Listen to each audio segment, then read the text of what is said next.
Good morning, people. Welcome to Daily Red Devil for all of your latest Manchester United transfer news and talk. And as always, we're back with another massive show to bring you guys this morning. But before we jump into that, please do smash a like on the video. Please do subscribe to the channel if you're new, and let's get straight on into it. So on the show this morning, we're going to be talking about players supposedly backing Erik ten Hag. We're also going to be talking a little bit about the Harry Kane to Manchester United saga and what went wrong with that, because we've had a couple of stories come out which are quite interesting on that topic. We'll also be talking a bit, of course, about the big game tonight against Bayern Munich, which I'm really excited about. And Ole Gunnar Solskjaer has just done an interview with The Athletic talking about his time at Manchester United. And he's had some really interesting things to say, which, of course, we will discuss. As always, do get involved in the comment section. Do let me know your thoughts on everything we discuss on today's show. And yeah, let's jump straight on into it. Let's start off with this Ole Gunnar Solskjaer thing, because this has just come out in the last half an hour or so, so it's the most new bit of news. So Ole has been speaking to The Athletic, and the first quote says this. He says, "My time as a Manchester United manager, something is missing, a trophy. A penalty could have changed that in the Europa League final, and my time in charge of the team would have been seen differently." Now, I wanted to get you guys' opinions. What do you think about that? Obviously, the trophy would have made his time make it look a little bit better. But say Ole Gunnar Solskjaer had won that Europa League. Was it against Sevilla? I think it was against Sevilla, wasn't it? When it went to like the 12th penalty, that game was horrible. Would that have changed your experience of Ole Gunnar Solskjaer? Do you think he'll still be here? I mean, that is a possibility, isn't it? It is quite mad to think that maybe fans would have given him a bit more time if he had have won that Europa League final. It's a possibility, isn't it? I mean, obviously the past is the past, but I wanted to see what you guys think. I still think that from a coaching perspective, I don't think he had enough to be able to be the Manchester United manager. The fact that he was sacked, 2 years ago, and he still doesn't have a job, kind of sums it up for me a little bit. You know, there was rumours that he was supposedly coaching his son's team in Norway or something. I mean, that's kind of the level that I think Ole's at, in all fairness. He was at Cardiff before and Molde before that. Like, he isn't an elite manager. And it's all good and well him coming out saying, you know, things would have been different if I'd have won the trophy and all the rest of it, but we didn't win the trophy. So I don't know. He's then asked about the signing of Cristiano Ronaldo, which, now this is an interesting one. So Ole Gunnar Solskjaer says the following about the signing of Cristiano Ronaldo. He says, "It was a difficult decision to refuse, and I felt we had to make it. And then it turned out to be the wrong decision." Okay, so he's almost implying that he was kind of forced to sign him, that maybe he didn't want him. Is that what he's saying? I'm not sure. As we all know, though, are we really surprised? Manchester United sign players based on their commercial value. We've known that for for years, for the last 10 years. Pretty much every signing we've made in the last 10 years has been based on their commercial value, how many shirts they'll sell, whether they'll be able to get us new marketing deals in certain territories where we've not done business before. That's pretty much what Manchester United's transfer policy is. It's not players that actually fit a certain system. It's not players that are actually going to, suit the Manchester United way, because we don't really have a way. Our way is bring in players and make money. That's the Manchester United way now. We're a corporate machine. Our commercial side of things is the priority. It's just a fact, isn't it? That's not what we want as Manchester United fans. But under the Glazer ownership, commercial's number one priority. Football's probably somewhere towards the bottom, isn't it? So I'm not surprised at all that Cristiano Ronaldo was forced upon Ole Gunnar Solskjaer, and who's Ole to say no to Cristiano Ronaldo? He's the greatest goal scorer of all time. He had to take him. But the fact that he says that it turned out to be the wrong decision, I mean, some might even argue that Cristiano Ronaldo coming into Manchester United was when Ole Gunnar Solskjaer's time started to go down. Let me know what you think about that one. Let's see what people said.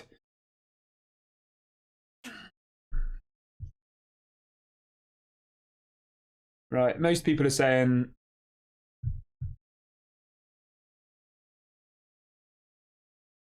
I think a lot of people are saying that the final changed it for most people. I agree.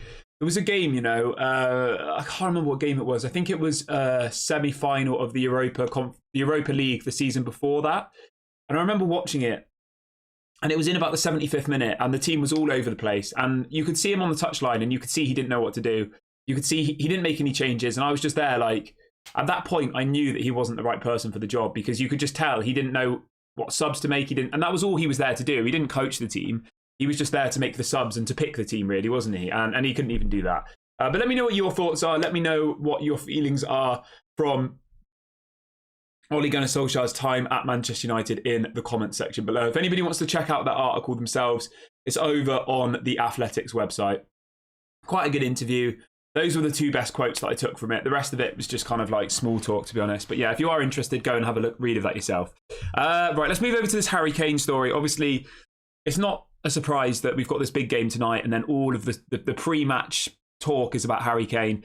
So this story's coming out in the last half an hour, and it says Harry Kane would have waited until next summer to sign for Manchester United on a free transfer if he had been given assurances over a move to Old Trafford. So if anybody missed the video yesterday, there was also a story coming out from Laurie Whitwell in The Athletic saying that apparently Harry Kane was Erik ten Hag's #1 target for the summer, but apparently Joel Glazer and Richard Arnold said no, and they refused to get Harry Kane for Erik ten Hag. And that's why we ended up with Rasmus Højlund, which I think in the long run will probably be the correct decision. But in the short term, I think like if you compare Harry Kane versus Rasmus Højlund and their stats, you know, it's one's an elite goal scorer, the other is an up-and-coming prospect who could either turn into a Harry Kane or could not turn into a Harry Kane. Do you see where I'm going with this? So it is interesting. And it is interesting that Harry Kane would have been willing to wait until next summer. Do I think Manchester United should have gone for him? I said this on the show yesterday. Like, obviously, Harry Kane, in my opinion, is one of the best strikers in the world. But if you've got Rashford on the left who doesn't pass the ball, you haven't even got a right winger anymore because Antony's obviously got his situation. Sancho's out of the team. Who else is there? Greenwood's gone. Pellistri doesn't seem to want to play, or doesn't seem to be picked. Ahmad injured. Like, we don't even have a right winger. There's no deliveries coming from the right, and Rashford just shoots when he gets the ball. What's the point in signing someone like Harry Kane? It's pointless. You may as well stick a midfielder up front who's at least going to be able to contribute to the rest of the team and the defensive side of the game, because you stick someone like Harry Kane up front, unless you're putting balls into the box for him, he's not going to get many goals, is he? And Rashford seems allergic to be able to pass the ball into the box. And this is something I did want to touch on, actually, because Erik ten Hag was asked. He wasn't asked it as bluntly as how I'm making it out, but he was asked about how Rashford can adapt to help Højlund. And Erik ten Hag said this. He said, absolutely, and how the two can take benefit from each other. They have to know each other, and that process has just started. I'm sure they can get that connection. So he's backing them both. He's backing them to, you know, come good, because in the first few games, Rashford's overall play, teamwork has been an absolute disgrace, to be honest with you, I think. I love Marcus Rashford. I think he's a quality player. I think he's probably our best player on his day. But you can't be playing in elite competitions, right, and have the opportunity to square it across to Rasmus Højlund multiple occasions and to shoot and miss. If you score, then maybe people say, okay, great. But to do that and then to miss every single time, I think he had 11 shots against Brighton. Rasmus Højlund had 1, and that was the disallowed goal. I mean, that just sums it up, doesn't it? To have 11 shots, I think one of them was on target for Rashford, and Rasmus Højlund, our new striker, the number 9, has 1 shot all game, and that was the disallowed goal, and that was it. So it kind of sums it up, doesn't it? And I do think that they need to seriously, fast, start forming this relationship, because if Erik ten Hag isn't saying to Rashford that you need to start passing the ball, then I don't know what's going to happen by way of our attack this season. It'll probably just be Rashford will get loads of goals.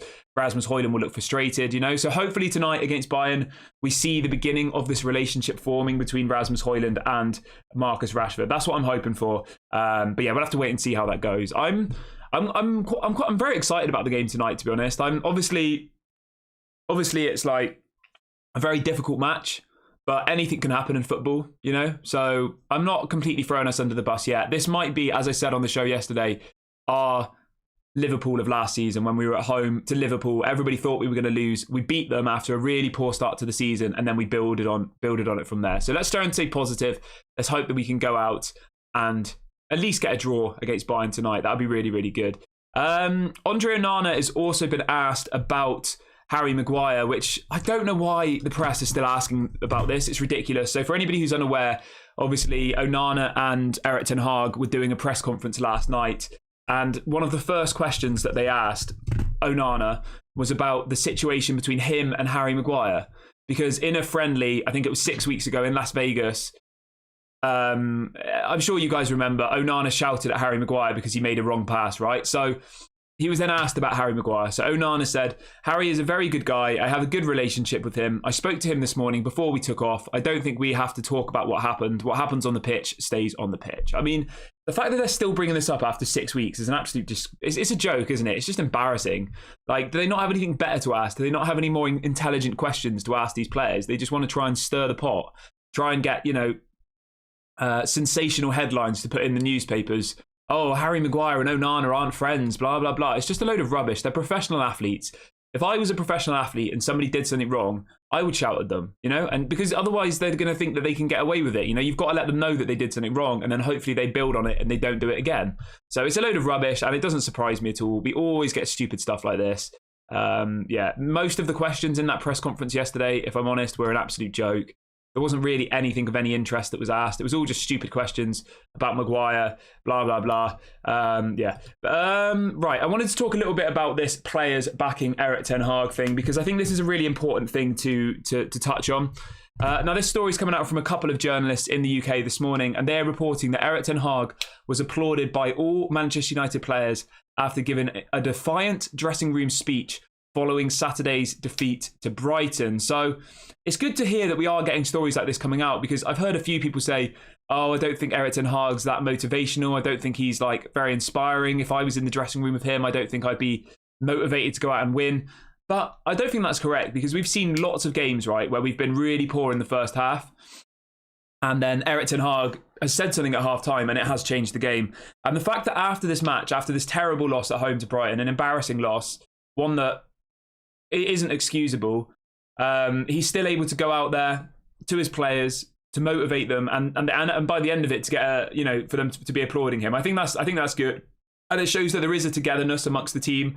There is a sense of unity, and hopefully we can build on that now, because I think we're a couple of results away from really start picking up a run of form. I think it will happen. I think people are so easy to be negative about it, but honestly, if we draw tonight against Bayern Munich, right, I think that could be the start of our season. And I think we're one game away from that big moment happening where we get a result that people didn't expect us to get. Tonight is that game. It is.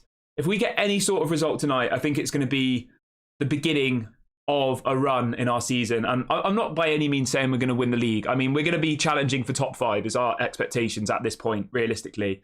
But, even to do that, we're going to have to start winning games, because I spoke about this on the show the other day, right? If you calculate how many points we've got so far versus how many games we've played, and then you divide it by the total amount of games in the season, if we were to carry on with the form that we're playing at this moment in time, we would end the season after 38 games on around 45, 46 points, which, based on last season's table, would get you around 12th or 13th. So at the moment we're in mid-table form at the moment, and we need to up that. Again, I'm not sat here deluded saying that if we win against Bayern tonight, we're going to win the league. I'm just saying that even to get into that top 5, top 6, we need to start winning matches, because at the moment we're sitting, our form is mid-table form, and that needs to change, because mid-table doesn't really get us anywhere. There is obviously one side to the coin where you say, does that then encourage the Glazers to go if we didn't have European football? That is a possibility. Obviously, if that was the case, if somebody said to me, you can have no Champions League football, but the Glazers will go, I would take that any day of the week. If somebody said you'd have no Europa League or whatever at all, and the Glazers would go, I would take that. If we could end the season now in 12th or 13th place, but the Glazers were gone, I would take that. I 100% would take that without even a blink, because as I've said to you many, many times on these shows before, I don't think that sacking a manager is the way forward. I think we need a whole change of the whole club from the highest point down. Okay, and so yeah, I would sacrifice this season. I would throw it away if it meant that the Glazers would go. But let me know what your thoughts are on that. Would you be happy? Maybe not happy is not the right word, but would you be satisfied with finishing 12th or 13th if it meant the Glazers left? Let me know what your thoughts are in the comment section below. For me, it's a definite yes. Right, let's crack on with the rest of the show. Everybody who's just joined in the last couple of minutes, please do go and smash a like on the video. Please do subscribe to the channel if you're new. We're on the road to 20k subscribers. We're about 1,000 subscribers away, so let's see how quickly we can hit that. Please do go and subscribe. It doesn't cost any money. It's completely free. And let's crack on with the rest of the show. I also want you guys to let me know what your score predictions are for the game tonight. I think Manchester United are going to get a draw. I just have this feeling that it's not going to be as bad as some of you think. I'm going with a draw. I'm going 2-2. I think maybe we might get the first goal. Then we'll start parking the bus. Bayern will obviously attack us. We'll get them on the break. I reckon it'll be 2-2. But let me know what your score predictions are in the live chat.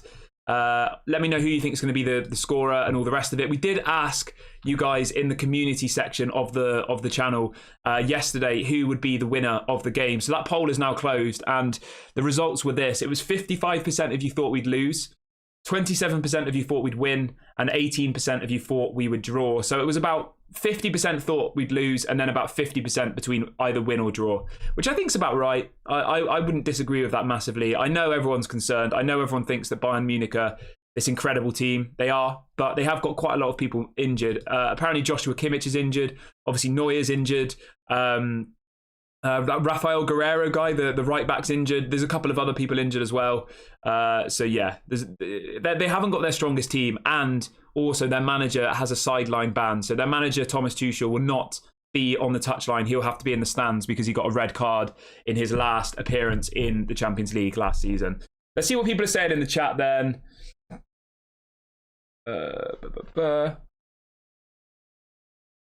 Somebody says, all we know is nag, nag, nag. How long did it take Klopp to make Liverpool compete? Give Ten Hag time and support our manager. 100%, mate. I 150% agree with you. I've said this to you guys many, many times on this show before. Sacking the manager is not the right option. It isn't. You need to get rid of the owners. You need to get a director of football, a CEO, new scouts.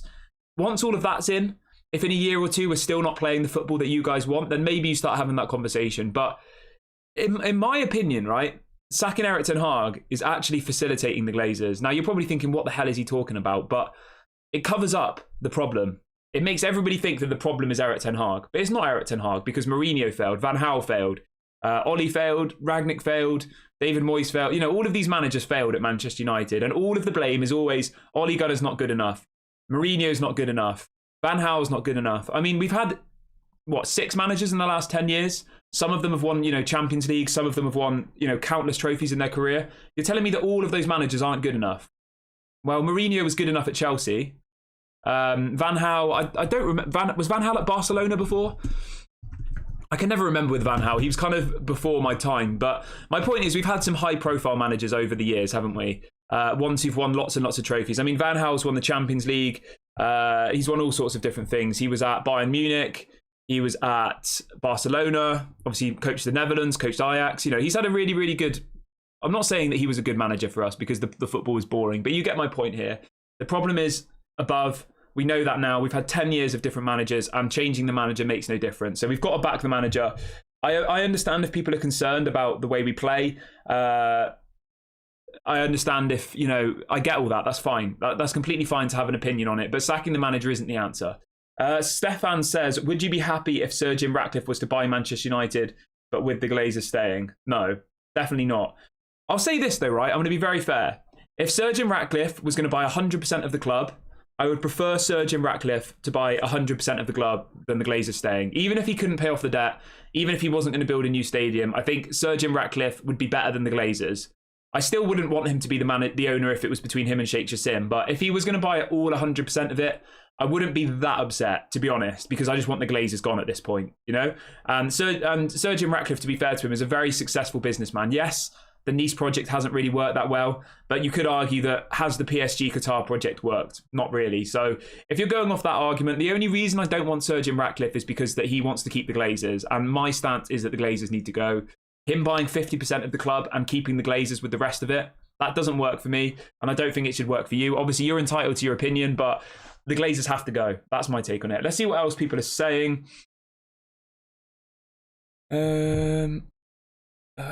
See what else people are saying. Let's have a look. Kevin says we could potentially finish lower than 13th in the Premier League, so the longer we remain in the bottom half of the Premier League, the Glazers will bail out and sell. Yeah, I think it does probably help the sale process. Imagine if we were, first or second in the league right now and we'd won every game and we were in this unbelievable form. The Glazers will probably be all sat there rubbing their hands, Yeah, so I think in that sense, you probably are right. It is a positive in the sense of the Glazers might see it as we've got so much work to do here. We don't have the money for it. We've got a massive offer on the table from Qatar. Maybe we should just take it and leave. Let's hope that that's what they do anyway. Let's see what else people are saying. Mark says, what would you prefer? The Glazers and Erik Ten Hag or Qatar and Ole? I mean, that's a very hypothetical question. Oh my God. That's probably the most difficult question I've ever had. I'll ask that back to the chat so you guys can let me know. So the question is, what would you prefer? Obviously, this is a hypothetical question, so don't get too worked up about it. The Glazers with Erik ten Hag being the manager, or Qatar being the owners with Ole Gunnar Solskjaer being the manager? I don't know. I'd probably go with Qatar and Ole Gunnar Solskjaer because I'm going to answer this in a trick question, and then I'd sack Ole and get Erik back. So I've tried to get my way around it. There isn't a right answer to that, to be honest. It's very difficult. Somebody says, the issue is, will the Glazers actually sell? I mean, that's the million-dollar question. There was a story coming out from Bloomberg a couple of days ago saying that apparently we will get news in the next couple of weeks. I mean, we've been told that since, what was it, November last year, pretty much for the last 8 months. I don't really believe any of it anymore until it's like official. Fabrizio Romano did speak about it on the Court Offside podcast, though, which obviously Fabrizio, I think, is one of the best journalists around. And I think he is definitely somebody you listen to when he speaks. And he says that he said... So the Bloomberg journalist said, I was told that not much will happen in the process in August and September, but it is believed that the process will progress within the next few weeks. My feeling is that Sheikh Jassim will succeed in taking over the club. That was a Bloomberg journalist, so that's obviously okay. And then Fabrizio also said, things are happening behind the scenes regarding the takeover. I don't know what that means, to be honest. Like, he's not really saying much, is he? Right, let's crack on with the rest of the show, though. Let's see what else we've got planned for today. I'll read out a couple more of your questions in a minute as well. So if you do have any questions, do please let me know. Right, so I wanted to throw this one into the mix. This is obviously a bit of... It's not hypothetical, but it's something that could have happened and didn't. Now, there's a story coming out from Rob Dawson, who reports for ESPN, and he is reporting this morning that a bid of £50 million for Evan Ferguson was laughed off by Brighton during the summer. So, I mean, I don't know how believable this is, you know, saying that apparently we put in a bid for Evan Ferguson in the summer. I don't know. And £50 million, like, where have they got that figure from? I would say that Evan Ferguson is worth more than Rasmus Højlund. So why would Manchester United offer less than what they offered for Rasmus Højlund for Evan Ferguson? Like, I don't really get that. Maybe it was a verbal bid. It doesn't really say in this news story. It just says that a bid was made for 50 million and it was laughed off by Brighton. Yeah, I don't know. I think the thing that we have to be very careful about at the moment, right, is that a lot of these press journalists, whatever you want to call them, are trying to muddy the waters for Rasmus Højlund. You know, obviously we have this story today saying that Harry Kane was the number one target for Erik ten Hag and that Joel Glazer stopped the move. And then we have Rob Dawson saying that Manchester United put in a bid for Evan Ferguson in the summer and it was rejected. And it's all kind of starting this slight agenda against Rasmus Højlund, isn't it? That he maybe wasn't the number one target, that he isn't the person that Erik ten Hag wanted. Obviously, he hasn't scored yet, you know, and all these things are starting to bubble up. So he just needs to get his first goal and then we can hopefully try and move forward and know that he's going to be the striker for the next 10 years. You know, that's what we have to hope. That he will turn into a Harry Kane. He will turn into somebody of that quality because he has all of the characteristics.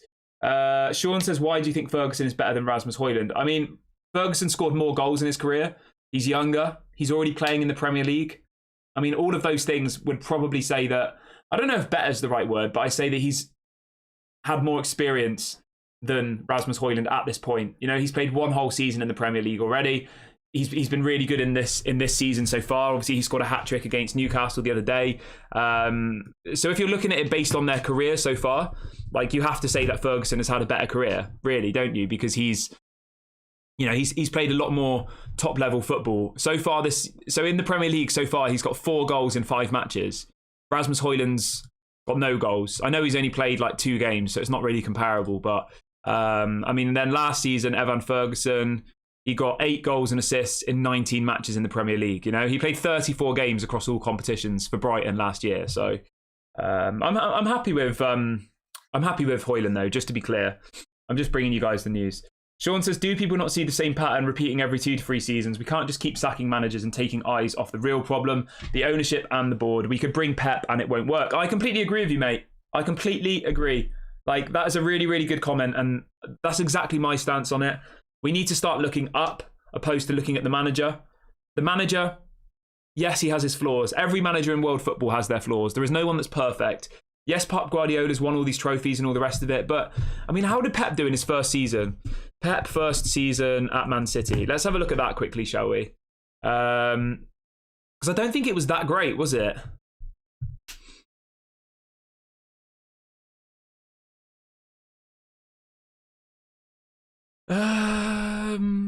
If anybody knows in the live chat, let me know. I'm just having a look. All right, here we go. So, first season under Pep Guardiola, they finished third in the Premier League. So they had the same record as Erik ten Hag in his first season, third in the Premier League, and he didn't win any trophies.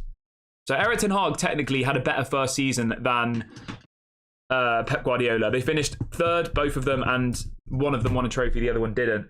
In the second season, he won the league and got the Carabao Cup. So, yeah, we're not going to do that this season, are we? We're not going to win the league. I mean, we might win the Carabao Cup, potentially. Mida says, when did the Glazers say that they are selling the club? They didn't. They said they were looking for investment opportunities in, I think it was November. Fred says, who would be safe? Who would be safe if the Qatars take over? I'm not sure what you mean there, mate. Don't really know what that means. Kevin says the COVID games don't count as much. Yeah, I do agree with you, to be fair.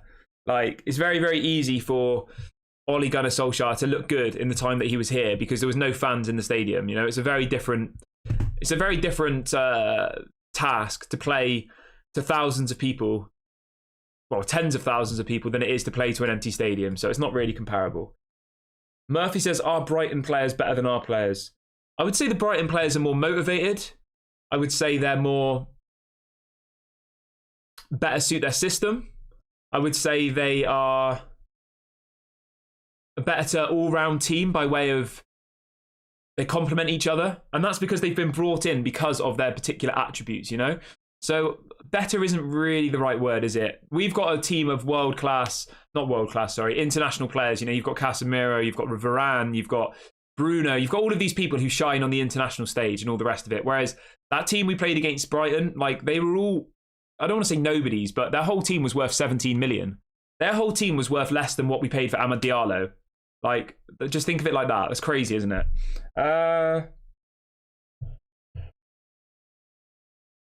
Mida says, why are we talking about the Man United sale if they have said they would never sell the club? I'm not really sure what you're getting at, mate, to be honest. We know that the Glazers are asking for offers to sell the club, so we know that they're clearly willing to sell the club, otherwise they wouldn't listen to offers, would they? So I'm not really sure what you are saying. Let's see what people are saying.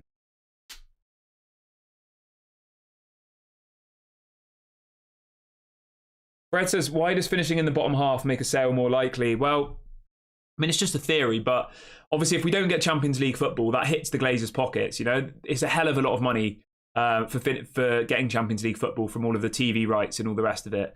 Obviously, the further up the table you finish, the more money you get as well. So if you finish third, I think it's like 30, 40 million you get. Fourth, it goes lower and lower and lower the further down you get down the table. So I would imagine that, well, it goes two ways. Either we finish badly and the Glazers are like, okay, this clearly isn't going to work. We finished 13th, blah, blah, blah, let's sell the club. Or they say, we're staying, and then they just don't spend any money in that summer because they don't have any money to spend. That's also an option. So it could, you know, massively backfire. Paul says the Glazers want to sell at the right price. Yeah, exactly. That's what we've been told for months and months and months and months. They do want to sell. They're willing to sell the club, but it has to be for the correct amount of money. Right, I'm going to wrap the video up here, guys. I'm going to be live quite a lot today. Obviously, we will be doing the watch-along for the Bayern game. There will be a couple of videos going out throughout the day. Please do make sure to smash a like on the video. Please do subscribe to the channel. Hit the notification bell. This has been Daily Red Devil. I've been Kieran, and I'll catch you all later.